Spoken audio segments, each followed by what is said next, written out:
Tell me, when will you be mine? Tell me quando, quando, quando. Ladies and gentlemen, welcome to Hero Movie Podcast, your greatest source for superhero movie discussion in the multiverse. I'm your host, Adam Portress, and joining me today, his mama told him that kissing girls would make him pregnant. Sweet Sean Zakovac from the internet. This is my flu game. And the flu game is strong with this one. We are short one Bruce Leslie this week, but do not worry. We have plenty of action here for you this week, everybody, because we are covering the first two episodes of Umbrella Academy Season 3, available on Netflix right now. So hopefully you've seen those first two seasons, because if you haven't, we're going to spoil those seasons too. So, you know, maybe not. Maybe just turn this one off and come back when you're ready. Why don't you? We'd appreciate it. But we'd also appreciate it if you head on down to patreon.com/HMP. There you get the pre-show, post-show, and the Dinger Zone. That's right. And every single week, we really appreciate all of you guys continuing to chime in month after month. And thank you so much, everybody. And, of course, if you can't do that, always join us over at the Patreon, or excuse me, the iTunes reviews, rather. iTunes reviews, we need some. We haven't had one in quite some time, and we need some more of those humdingers in there. Why not, people? Help us. Yes, on please. out. A 5-star review, also known as a humdinger. Humdinger. Yeah. So we're coming into Umbrella Academy Season 3 here. You like I think you were. What were you on the first season? I forget. I really enjoyed the first two seasons of this. I thought that it constantly surprised me where they were going with this show, because originally you thought, at least I did watching it, like, oh, I think I know where this is headed, because it felt like, just from reading the source material, it felt like it was a little X-Men-y. Mm-hmm. But the show does curve from the books in a good way. Yeah, I mean, to me, it's like, having never read the books or anything, like it. I don't know. It felt interesting and new, while still kind of running back, like you said, some of those kind of X-Men tropes and stuff, but doesn't feel like they're so going like it's X-Men, but it's not really X-Men. It's discount X-Men. You don't need that, and right. This is not that, thankfully. And the two big things that the show has going for it is, one, Elliot Page, just so terrific on this show, like perfectly cast, and also the big name, which is bringing you into the show in the first place. Even from season 1, that was the case. Mm-hmm. But the secret sauce of this show is number 5. Number 5. Yeah. Oh my goodness! Like, they could just have just episode after episode with that actor, and it would not be enough for me. It is one of those where you're like, if this was a spinoff show, I think we'd be okay with it. Yes, he is so perfectly cast in this role. It's one of those things where, like, when you learn that, like, Keanu Reeves isn't really like his character in Bill and Ted. Oh yeah. He's not a complete and utter moron. Right. But originally that's what you thought he was, because he was so perfectly cast in that. That is the deal with number 5 in this. Like, you're not going to find someone to do this role better. Mm-mm. He's perfect. Well, I want to go down a little bit of a memory lane here, since Bruce is out and everything, because I feel like we still have to have one of these bad boys. So let's wind this up. It's time for Bruce's Comic Book Connection. With this one, I want to kind of let everybody hear how the show's evolved a little bit, I think, and myself included in this, because I haven't actually listened to this yet. But on episode 250, this is Bruce's first comic book connection for the Umbrella Academy. Let's listen to how things have changed. And, oh, wow. Guess how many times Bruce mentions certain things, so, because it's Bruce, you know what I'm saying? So sure. Let's see what we got. Come on, you got it. There it is. Nothing much has changed, has it? Bruce, I hear tell this is based on a comic book? Yes. The Umbrella Academy is a comic series written by Gerard Way. And you may or may not know that Gerard Way was / is the frontman for a band called My Chemical Romance, a.k.a. the Black Parade Band. Now, the first story arc was called The Apocalypse Suite and published by Dark Horse Comics. Gerard Way actually did the character drawings for the pitch, which you may or may not know, because it turns out that the emo, goth, punk, pop mashup music isn't Gerard Way's first love. He began drawing independent comics at age 15. And at age 16, guess what Gerard Way did, guys? Guess what Mr. Gerard Way did at age 16? Olympic decathlon gold medal winner. Nope. He Darn it. appeared on an episode of Sally Jesse Raphael You to got discuss. I'm not lying. I'm not lying. At age 16, he appeared on an episode of Sally Jesse Raphael to discuss the controversy surrounding the publicizing of serial killer Jeffrey Dahmer's murders in comic books. Now, to pursue a career in the comic book industry, he attended the School of Visual Arts in New York City, graduating with a Bachelor of Fine Arts in 1999. I think his plan was to draw, but in the end, writing is where he found his knack. When he began writing The Umbrella Academy, Wade made no secret of the fact that he was heavily influenced by Grant Morrison's run on the Doom Patrol. And sort of in a some dreams do come true circle of life, something or other, Gerard Way was tapped to write the Doom Patrol when DC relaunched it as part of the Young Animal imprint a couple of years ago. Now, I understand that nearly every creative type has influences and they incorporate what they love from others into work of their own. But my largest criticism of Gerard Way is that his writing is more an imitation of Grant Morrison's than simply in the same vein as Grant Morrison's. Occasionally, I even accuse Way of trying to out-Morrison Grant Morrison. It would be like if My Chemical Romance only played Jefferson Airplane cover songs and occasionally tried to drop even more acid than Grace Slick. They would be the exact same musicians that they are today, but likely taken a little less seriously because you can only re-release White Rabbit so many times before people quit caring. Then band members leave. Then you're desperate for money and you show up on the Star Wars holiday special. Then one thing leads to another and you're releasing crap like We Built This City on Rock and Roll. But I digress. When asked if he had ever read Grant Morrison's work, Alan Moore famously answered, "I've read it twice, once when I wrote it and a second time when he did." I guess by that rationale, Alan Moore has read Gerard Way's work 3 times. Because, like I said before, Gerard Way kind of swings from Grant Morrison's nunchucks. But back to Apocalypse Suite. The final art was not done by Way, but by Gabriel Ba. And it's quite fun and cartoonish. I think it works really well for the story and has fun with the ridiculousness of the world and is a very dynamic style. Most of the characters from the comics appear in the show, but the comics was only 6 issues, 22 pages each. The show, 10 hours worth of programming. They have to add a little something to it. So the show does add quite a few characters that aren't in the comic. The comic does have an Indian bodyguard dressed in a turban and military outfit that the show ignores. The comic also introduces a couple of smaller villains that the show ignores. In the first issue, the kids fight against the steampunk robo-zombie of Gustav Eiffel while he weaponizes the Eiffel Tower. And they also battle a Dr. Terminal who is suffering from a disease known as Einstein syndrome. As far as the main characters go, Luther actually has his head sewn onto the body of a Martian gorilla, rather than simply having a transfusion as he does in the show.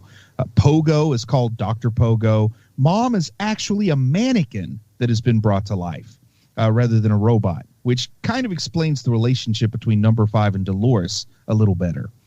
Number 5 is closer to 10 years old in the comics rather than the 15-year-old form he has on the show. Diego is called Kraken, because in addition to being good at throwing knives, he can breathe underwater or at least hold his breath for a superhuman length of time. And Seance/Klaus has the power of telekinesis in addition to his ability to channel the dead. And his appearance and dress in the comic make it fairly obvious to me that he serves as a surrogate for the writer, a.k.a. Gerard Way. I think Klaus's first line in the comic is, and I quote, "I love funerals because all the clothes I own are black," end quote. And, just come on, look at the My Black Parade music video and look at how Klaus is drawn. It makes sense. Vanya in the comics had not played violin for several years when the comic story started, but a mysterious call from an evil maestro gets her to play again. and she turns into the white violin at about the midpoint of the comic rather than near the end, as she does in the show. Vanya kills Pogo and slits Allison's throat in a fashion similar to the show, but sad, at least sad for me, Hazel and Cha-Cha don't appear in the comics, and neither does the Handler, but non-specific temporal cops do show up at a diner rather than a donut shop. Agnes is in the comic, but only for a panel or two, and Detective Eudora Patch is a replacement in the show for what appears in the comic as an old man cop named Lupo. The comic did win an Eisner Award and earn respect for Way as a legitimate writer and not just a celebrity that thought writing comics would be easy. For the record, the worst attempt at writing a comic by a non-comic person is R.L. Stein's Man-Thing, as far as I'm concerned. That was terrible. And he's even a writer, just not a comic writer. So though I do think it's fair to call the Umbrella Academy basically Doom Patrol fanfic, it is really good fanfic and a quick read at only 132 pages that makes for a great companion piece to the series. Hey, and I tell you what, one thing you can say about Bruce now, what's it, 200 almost 200 episodes later, is he's gotten a lot quicker. A little bit of brevity onto the end of I these don't now. know if you remember, but I would wail about how long that took. But I remember that in the early days, there was a whole lot of, are we going to be able to make an hour out of this thing? And now that is the furthest from our problems. Yapping is something we got a whole bunch of here. Now, that comic connection, though, wasn't enough for you. Let me sell everybody on this Season 3 Netflix show because this sucker's got everything. We got Adoption, Sparrows, Green Screen Skylines, Mush Face, Hot Chick with LSD acid spitting, Cube Guy, Lady Daredevil with crows, formerly dead brothers back, a surprise dance-off that I called before it happened, so was it really a surprise? And I think that, the dance sequence is really well done, but you're incorrect. The real reason that you like that scene is because of the majestic man that was the soundtrack of the 80s, Kenny Loggins. That's right. You love Kenny Loggins, not that slapdash effort compiled together after a quick rehearsal for lunch. No. We're going to come back to that, of course. Dance sequence, 4.65 out of 10.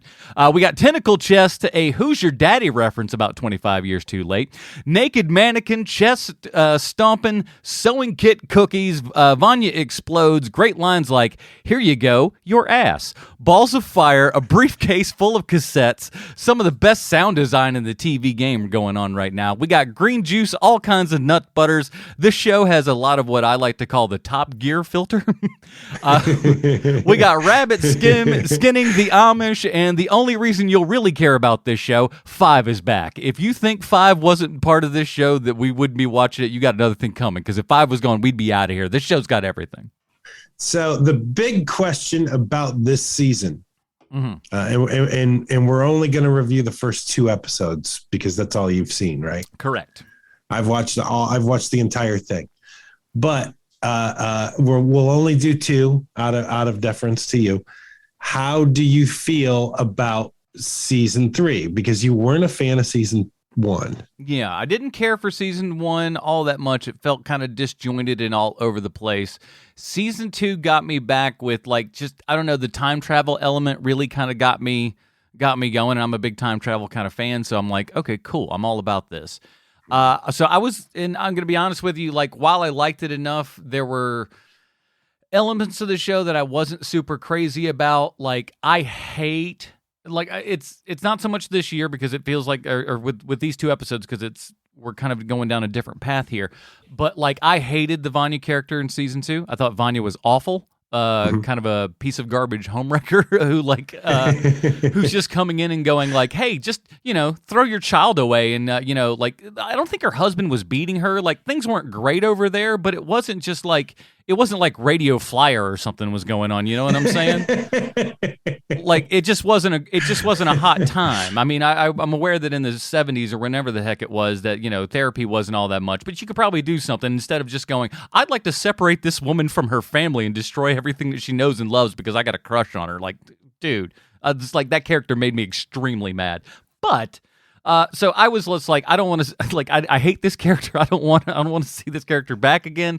But this the first episode coming into this one, I gotta say I was a little bit surprised at how much I kind of welcomed it back into my heart. Right. The recap was good. The recap was quite helpful. Maybe could have used a little bit more there, but it did give me enough kind of a refresher to where I went in going, oh yeah, you know what? I remember a lot more about this than I had kind of previously thought that I would have. And you jump back in, and the nice part is that within those first 2 seasons and everything, they really have developed these characters quite well. You know who they are, you know what their kind of motivations and everything are. So coming back and seeing them again, it was kind of refreshing. I was shocked at how much it was. I was kind of into it. There was, I have my criticisms of these episodes and everything, but I was shocked at how much I was like, okay, all right. I feel like I'm more back on board than I would have imagined myself to be. Okay, so you didn't answer the question in true Adam Portress fashion. Of course. But you went on for about 5 minutes and didn't answer the question. So I'd be a great lawyer. Let me ask the question again. Do you like the show for season 3 or no? I like it so far. Okay. I like it. I like it well enough. It's again, it feels like it's an interesting thing because after we've kind of gone through all the parallel timelines and everything, I like the idea that within this one, the one that they end up landing in, doesn't seem like it's, like you said, the world's not ending in this one. We landed on a timeline where we don't have to save stuff. Sure, there might be some, doppelgangers or something out there of us at some point, and things are a little bit weird, but we can kind of, we can rest easy. It's not nearly as, hectic and crazy as it had previously been. And I thought that was a great idea in just trying to figure out where they're all coming from and everything, and the introduction of this new, again, it's Back to the Future too. You know what I'm saying? We go back in time, and Michael J. Fox goes to his house, and a different family is living there. And so, like, that's how this was. And again, you put a little Back to the Future in your stuff, which they did for last season. Yeah. You put a little Back to the Future in this one. I'm like, geez, well, I guess I might be on board for this. I've got to say, because the big elephant in the room with this season specifically is Elliot Page, right? How are they going to deal with this? And I thought they were going to do some really ham-fisted, like, garbagey thing where, like, the Vanya character is also in this world, but is a man. Yeah, I was afraid that was what the avenue we were going down. I'm glad it wasn't. And the way they handled it, from what I understand from the half-ass internet research that I did, they basically took the way that Elliot Page approached the cast with the new information, and they used that, like, the way that the cast was speaking to each other, for that scene. So I mean, it wasn't like word for word, but there was a lot of it, like a lot of the same things were said in the meeting in real life and in the meeting on the show. And that's probably the right way to go with it. You don't want to be, you like, hey, I think I know what would be very touching in this moment that I have absolutely no idea what any of that feels like. Like, you don't want to be that person. We did that. We did enough of that in the 80s. What's Happening was written all by old white dudes. Like, let's get better. I'm pretty sure this is what they do. I've done it again, everybody. Let's go to the Jewish deli down the street. It's perfect. So having that was, I was very surprised with how deftly handled that was. I just want to chime in. I was afraid that it was going to be that kind of after school special and everything, where I was just like, this is not what this show needs right now. They went about it in probably the best easy way that they could have, and, like, ultimately, I get it, but I feel like the motivations for the character aren't there super great. They made it a non-issue, which is exactly the way to go. Exactly. Overall, I preferred this method, in the long haul, because it was just like hey, this is kind of the thing. It is what it is, and everybody was just like, I know, okay, all right, I guess so. That's fine.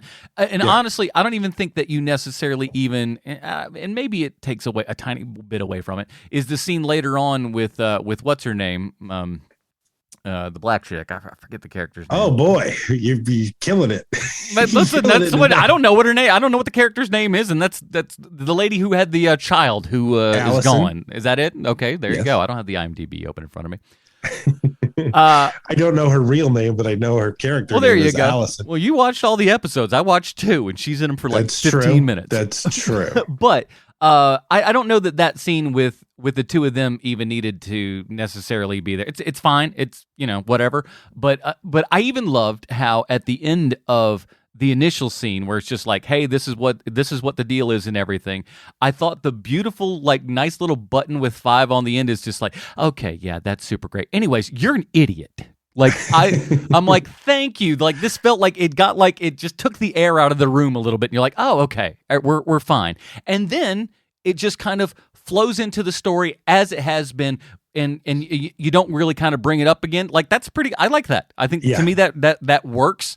And that's the only way to handle it. Quite honestly. Exactly. Because otherwise, it just becomes too much of a thing, and it becomes about that and not necessarily the show and putting on a good show overall. Which is what I would imagine everybody that showed up to work for these, the months that this show was put together wanted was just to put out a good quality product at the end of the day. Yeah, I think so too. I think you're right. The other big surprise to me is just how very little of the show stuck to me. From we've watched 2 seasons of this show, and I remember enjoying it quite a bit. But going into season 3 here, I had almost no remembrance of anything that had happened on either season of this show. So having that recap, that great recap at the beginning, thank God it was there, because I couldn't remember anything. Basically, I remembered 5. I remembered he was pretty cool. And the guy from Misfits, he's great on it. Robert Sheehan, he's good. You got the big guy, the monkey, as Klaus. Yeah. And then you got the dude from Game of Thrones has a monkey body. Like I remember that part too. And like that's basically what I remembered from the show. And so but that's it. Like I couldn't remember what they had done on the show. I couldn't remember anything. And so going into season 3 here, like you get the dynamic of who the characters are to each other. Like once that starts happening, it's like, oh yeah, this is familiar now I understand it.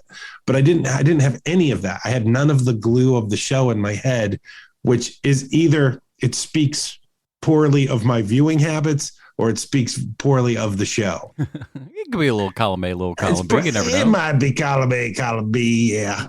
But it was one of those things where I was pleasantly surprised when things would pop up, and I go, oh right. I remembered. I didn't remember that the Klaus character is just the worst. Like he is, he's kind of a scumbag. That guy. He is such a scumbag. And then I think he even referenced in the first 2 episodes. Maybe he doesn't. Maybe it's a later episode, but he references how he used to be a cult leader. And I was like, oh right, that's right. He was a cult. I totally forgot about that. Just stuff like that where you're like, oh right. He was awful.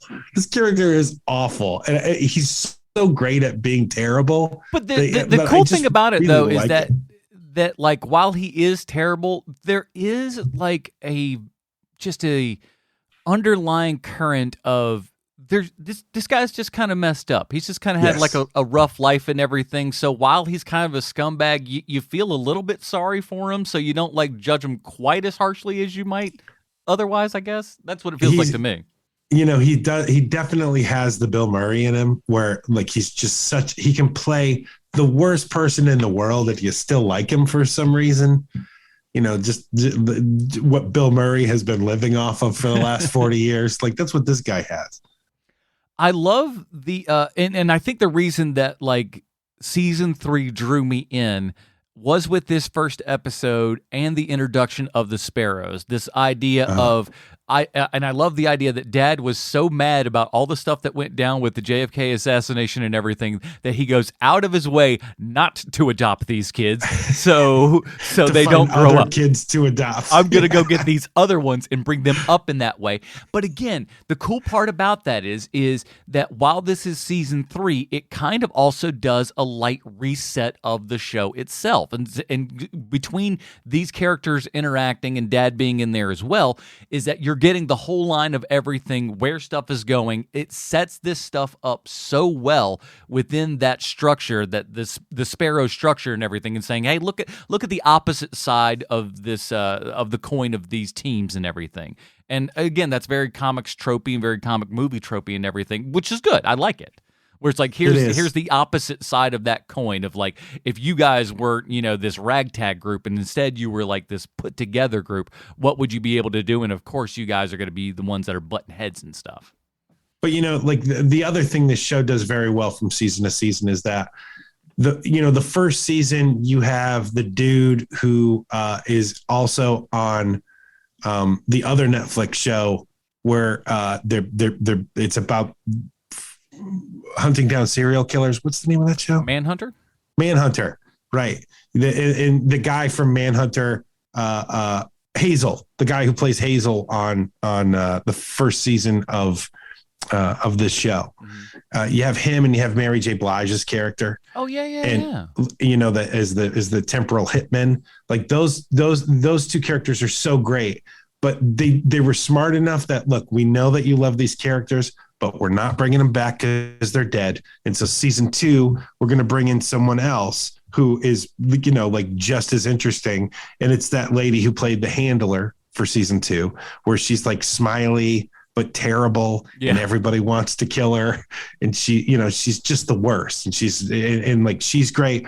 And so you're not going to have her in season 3. So instead, what you do is you bring in the old British guy who's in every single Canadian television show ever made, who's the bellhop or the guy behind the desk clerk of the hotel here for season 3. I can't remember that guy's name. Julian Richings. I'm at IMDb right now.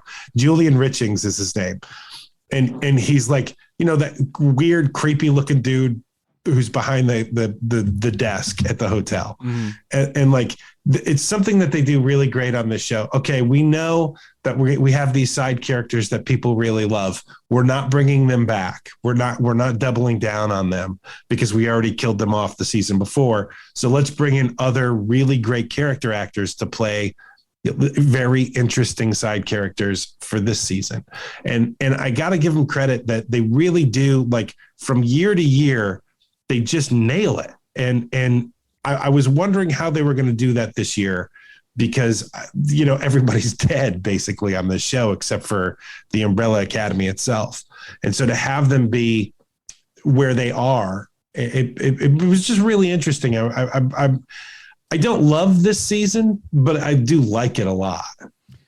See, and part of it too is like with this group and everything, being able to kind of retell that story one more time, but do it as a different, avenue for these people to go down, and just to have the I like the interaction with all the new characters who I thought I was like, honestly, when you first start seeing all their like different powers and stuff, I am like, this is going to be this is not good. A blind lady where like she has like crows. That basically come out and are her eyes and fly around. And I'm looking at that going like, okay, I guess from the visual, what we're being told is these crows are flying around, and via the vision of the crows being like telepathed or something back to her, she can see the vision of where the crows are and then can fight better. But my question is how good a fight are you when you're like looking at your fight from a third person perspective, high up in the air from a flying bird with wings?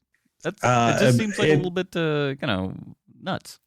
The other thing with this is that you didn't watch the show, but that is definitely Game of Thrones. That is what that is. Yes.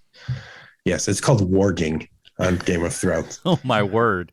Yeah. But I liked all the different kind of new, the mush face kind of dude was like an interesting thing. Can you explain? That is a neat one. Can you explain quite what his powers are? Because like, I feel like I half get it, but maybe because you've seen more of it, maybe you've seen more action of that. I believe it's kinetic energy that he can shoot back at you. Mm-hmm. So when you give him all of that energy from your fist as you're pulling back and going to punch him in the face, he sends it back to you through kinetics and sends it back to you where you hit him in the first place. Yeah. It's a neat power set that we don't see very often.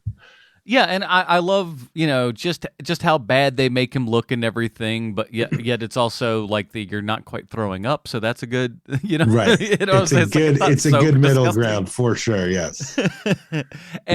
And God bless whoever has to roll in the makeup department, and they just go, okay, we're going to have a treadmill scene, and Meltface is going to be on this bad boy, and yes, Sir Bob, he's going to be wearing not just a short sleeve shirt, but a tank top. I think your call time is 2 a.m. by the by. I would imagine on a show this size that they probably have like a makeup person for each one of the stars of the show. Oh yeah, maybe two. Maybe you have two people, but that's about it. Because you don't want that person running around having to deal with 16 different people. One thing you mentioned with the show and how much it costs and stuff like that. I will say this: sound design on this show is fantastic, and there's a lot of shows that like the sound design sucks. It's no good. Like it's mixed terribly. This I was like.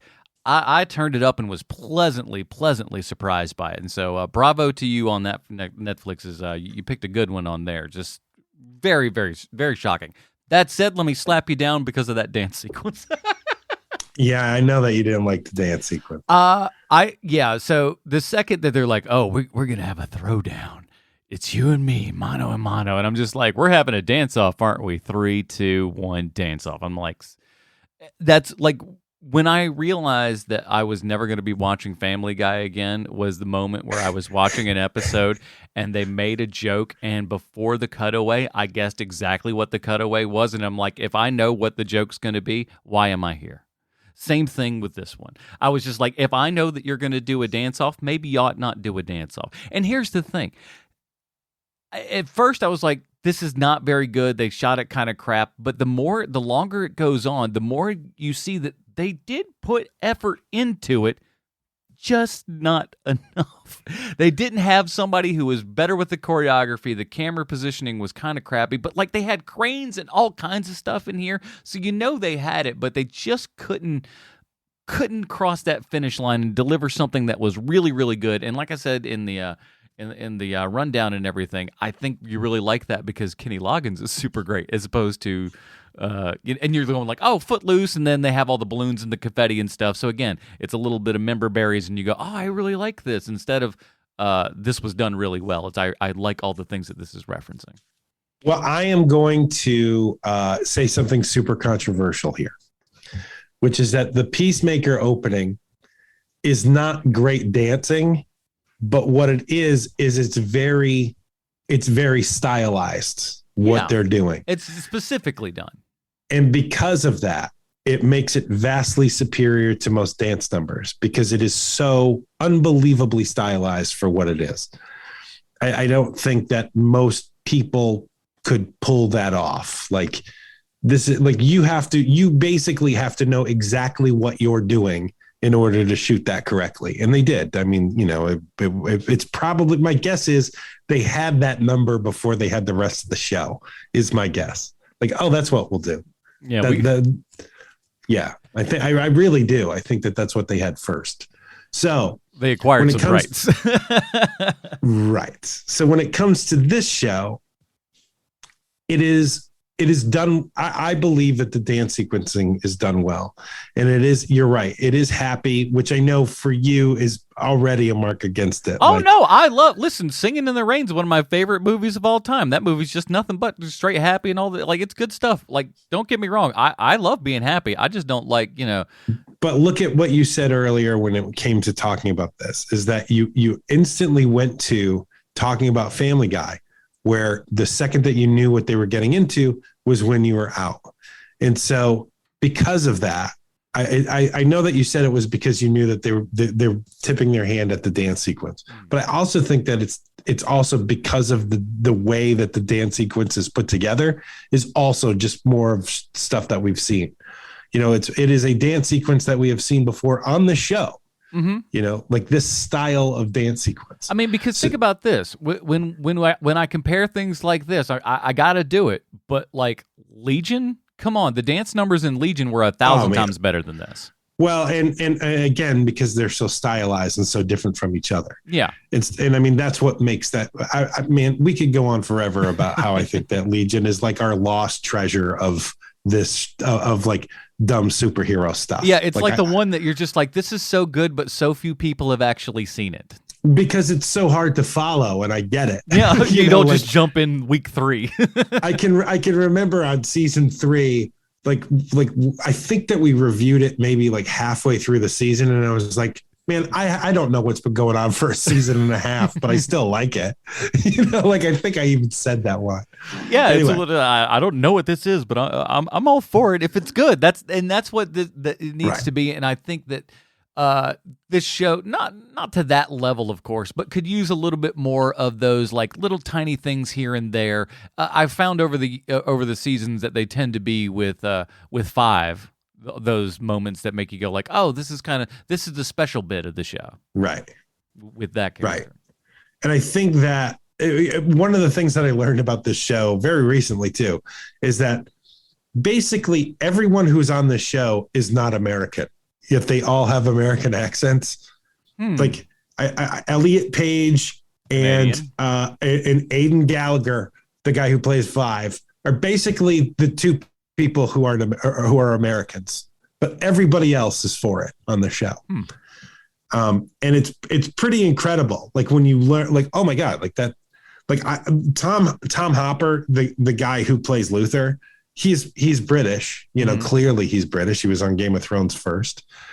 And his American accent is so flawless. It's really, really good. Yeah. And it's a specific type of American accent too. Like, you know, it's not like that Benedict Cumberbatch, I'm an American, you know, like that, that weird voice he does when he has to play an American. Liam Neeson does a lot of that. Well, Liam Neeson is basically just still Irish when he's doing his Here's my American accent, laddie. And you're like, what? I'm not rolling my R's when I speak. I'm Patrick Swayze's brother. You buy that, don't you? Yeah, sure. Sure. Yeah, why not? And I mean, it's just so surprising, like watching the show, because I'm looking for the faults. And when I tell you that Robert Sheehan is the most Irish person in the world, he is the most Irish person in the world, man. He was on a show, Misfits, in the early 2000s. He was the best part of that show. And once he went away, the show was lesser than because of it. But the guy who took over his spot on that show is the guy who played Cassidy on Preacher.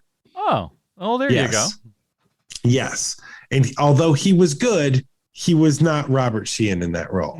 And so to see Robert Sheehan still, like, you know, season 3, because I don't know who his agent is, but he's got a pretty awful agent. Like he was he's in the Mortal Engine.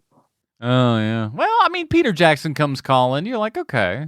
Oh boy, but can't you see that a mile away? That's just a really bad idea for a movie. It's probably a free trip to New Zealand for you, though. You're not wrong. You got that going. You're not wrong. And he's in this really great little movie where he's gonna kidnap Bono. Oh, I think I heard about this. Yeah, he's great in that. And so, I mean, like, you got a bunch of people on the show who know what they're doing is basically what I'm trying to say. And to having watched, I'm not going to give anything away here, but, you know, there's 10 episodes of this new season, and it probably should have been 8. It's that Netflix problem where it's like, well, you got 10 episodes, make 10 episodes. Yeah, but they don't have 10 episodes worth of material.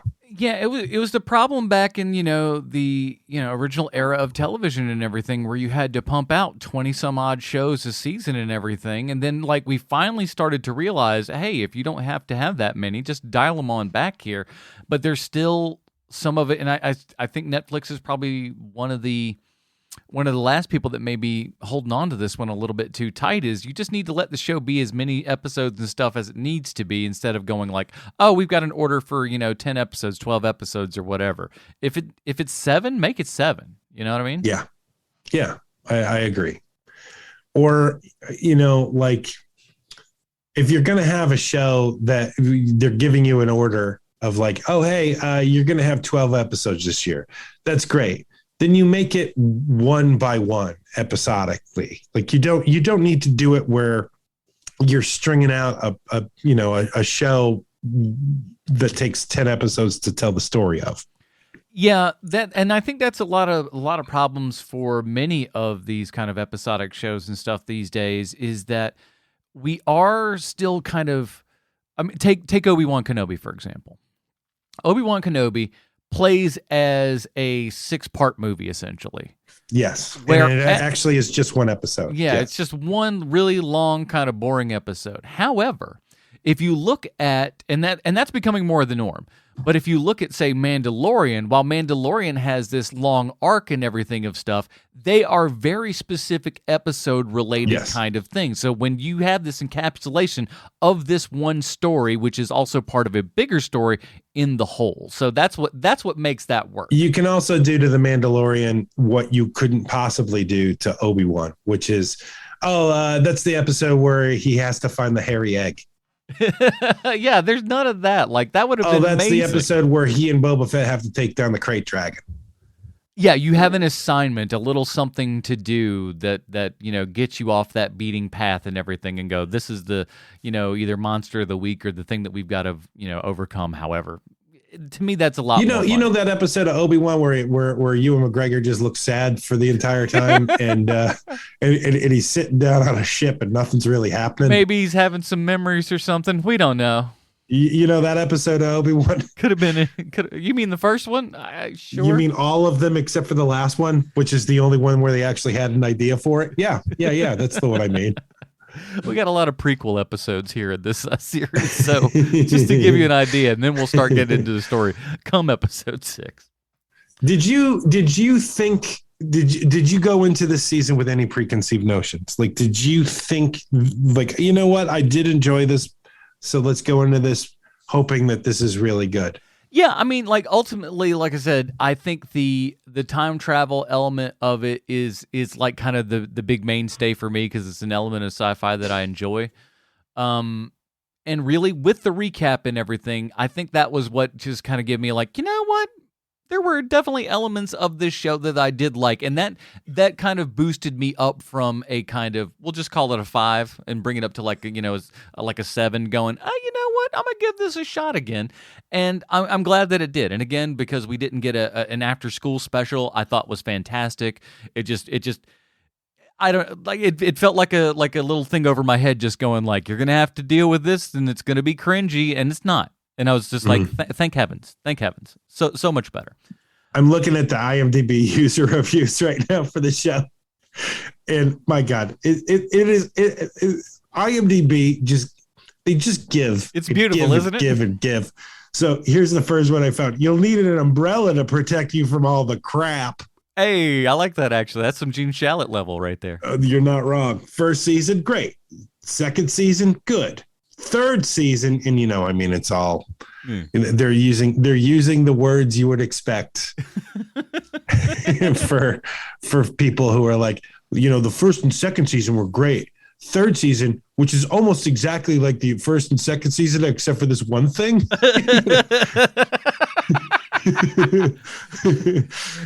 To wit, burn it to the ground. Yes, exactly. Words like virtue signaling are being used, and like, oh, okay. And here's the thing. Now, I mean, having only seen 2 episodes, I can't tell you what happens after that. But given what I have seen within these first 2 episodes, and the ability of what Hollywood has to do to like pat itself on the back for being super awesome and everything all of the time, this was light. This was light lifting, and most of you should be very happy about that, because it's Hollywood. They pat themselves on the back just a wee bit too hard sometimes. Literally, the worst offender of this is Disney. Disney is constantly like, hey, we got same-sex couple in this one. Like, get ready, you guys. Get ready for this. And they were talking about that one Star Wars where it was like, in the deep background, if you could squint, you could see a nice old lady kissing another nice old lady. For like a second, not even a second, like a second, just like 75% of a second. In the deep background. You know what? But I want to mention a couple other little fun things. Cube guy. I like the little cube whose name's Christopher, which is like a fantastic they call him name Christopher for a cube that just goes.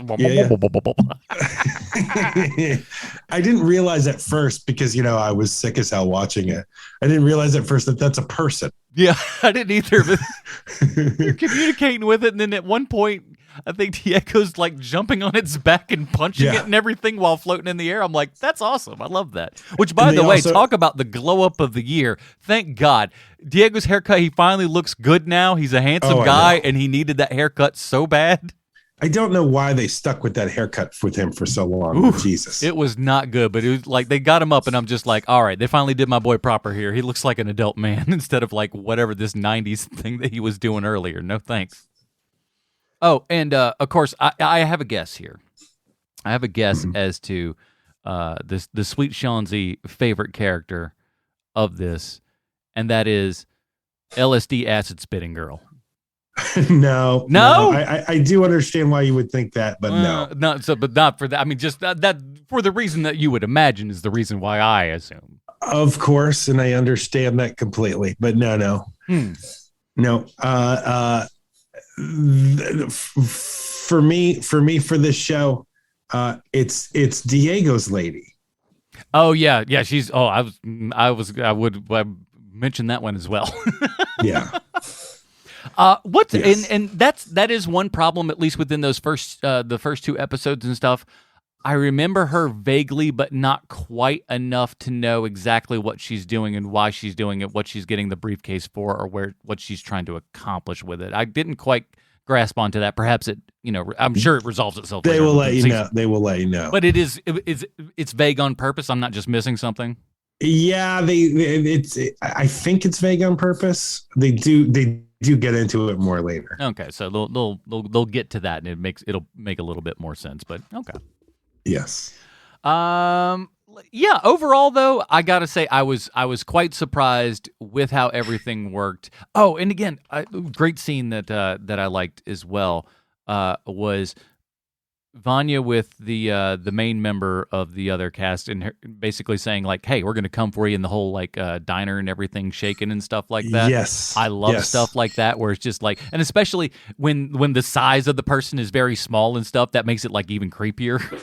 Yes, that it's just like this like kinetic thing coming out of this tiny being, and it's just shaking the entire world, and you're just like, oh my God, what is no, I don't want any of this to be happening. So I thought that was really, really good, and again. It helps inform the character, helps move things along, and that's one of the things that I was surprised at how this show continues to do is just build one thing leading to the other. And I say that because there's just so many shows now that don't do that. That don't lead you down a path that just goes, oh, the reason that we're laying these breadcrumbs here is because we have a specific place that we're going. And once we get there, you're going to be like, oh, I get it. That stuff finally makes sense to me. And that to me is the hallmark of a better show than most. It is, and there are characters that at least for me, that I legitimately care about. Like I do care about most of the characters on this show, and there's a lot of characters. I mean, there's no less than 14 people at the beginning of season 3 that you need to be able to keep track of. And that's something that I was actually afraid of, because when we got the Sparrow team in here, I'm like, I've already, now granted, we know the characters from, the first 2 seasons and everything, but it's like, man, oh man, we got a whole new crop of people, and they do just enough of a good job of, even within 2 episodes, of giving you really good ideas about who these characters are, how they behave within this situation and stuff, and makes them kind of believable, even though, like I said, Blind Crow Lady is a little bit corny, but like I know what the power set is, I know what the vibe is, and so it makes sense. Yeah. All right, before we get to our recommendations here and everything, we have to find out how this Netflix series relates back 1-to-1 with Sylvester Stallone. Adam, you just said that like Norm Macdonald right there. Yeah. Hey, you gotta before we get back to it, there you gotta Stallone shopping for Wolverine the next day. Way back in HMP episode 251, we reviewed the first season of Umbrella Academy, and to give you an idea of how long ago that was, Captain Marvel hadn't come out yet. Wow. We didn't even know what the name of the last Avengers movie would be. We certainly didn't know it was called Endgame. and we were years away from the summer of Morbius.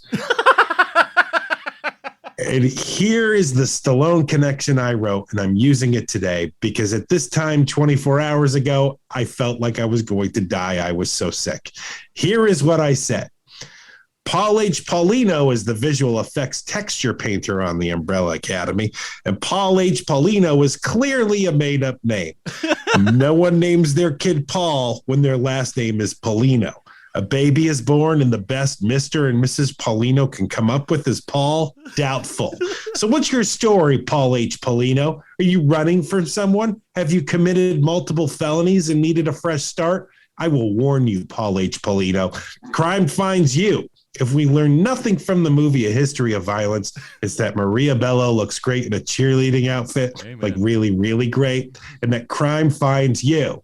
Or maybe Paul H. Paulino doesn't understand how humans work because he's an alien and almost gets how humans work. He says things like, I enjoy love. And baseball is something I participate in. Super close to how we speak, but not all the way there. Paul H. Paulino. I'm hoping the 8 stands for Helino. Paul Helino Paulino. Paul Helino Paulino worked on a movie called Guardians of the Galaxy Volume 2, which feels like one of the Marvel movies that is quickly being forgotten. And I'm not exactly sure why that is. Maybe it's because it's so close to Black Panther and Thor Ragnarok. But whatever the case, it's really good. And Adam, Bruce, and the old Sean reviewed that movie during episode 156 of Hero Movie Podcast. If you want to listen to a tour de force of co-hosting, listen to the job that Adam Portress does during that episode. He keeps it moving. He brings thought-provoking questions to the review. It may be one of the best episodes they had during that time. And it's not because of Bruce or old Sean. It's because of Adam Portress. Oh. You know, Adam gets a lot of grief on this show because Bruce and I and old Sean have made the podcast all-star team. But in my humble opinion, Adam Portress deserves to be on that all-star team too, which would mean all of us are on the all-star team. I finally got a spot.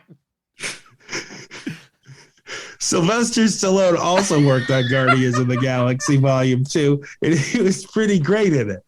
There's no terrible stories of him on set. He didn't send out a memo to the cast telling them not to make direct eye contact with him because he's not that guy anymore.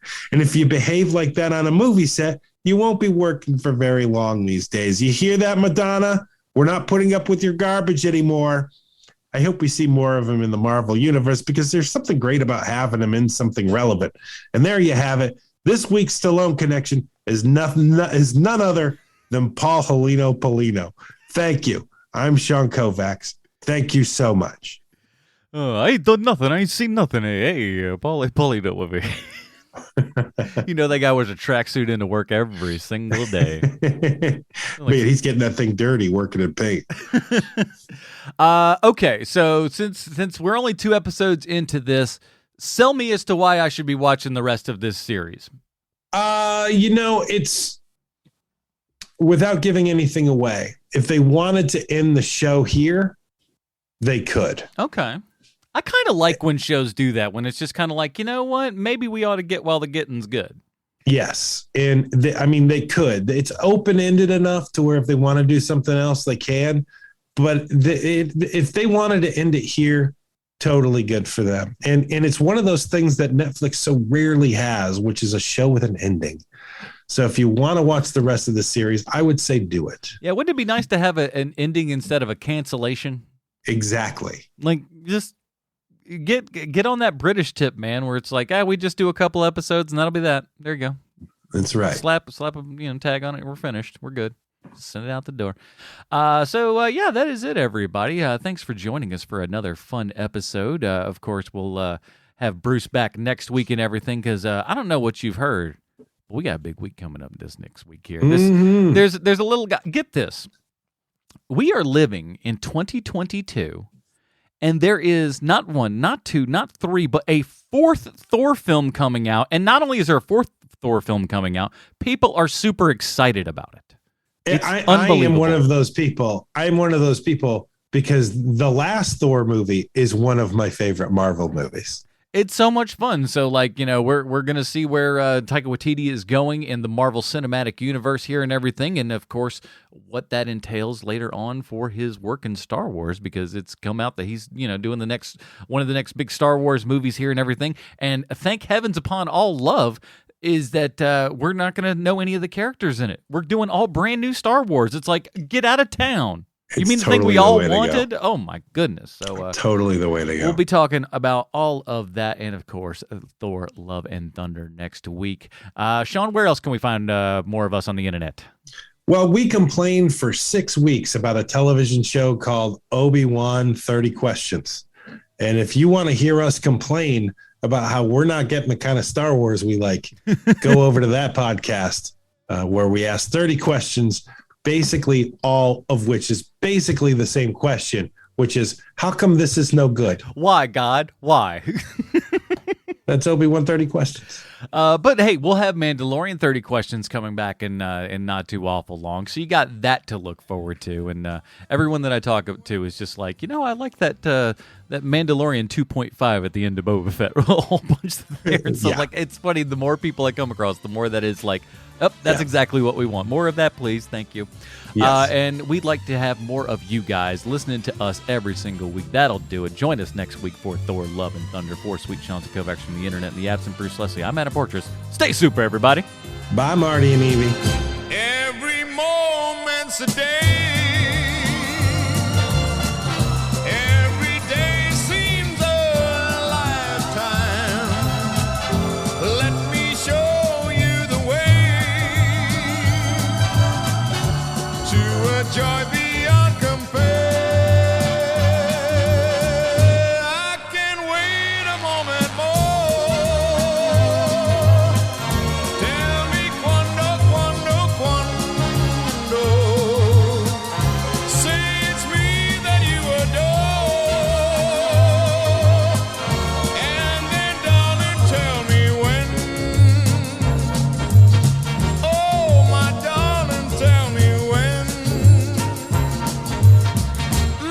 My darling, tell me when.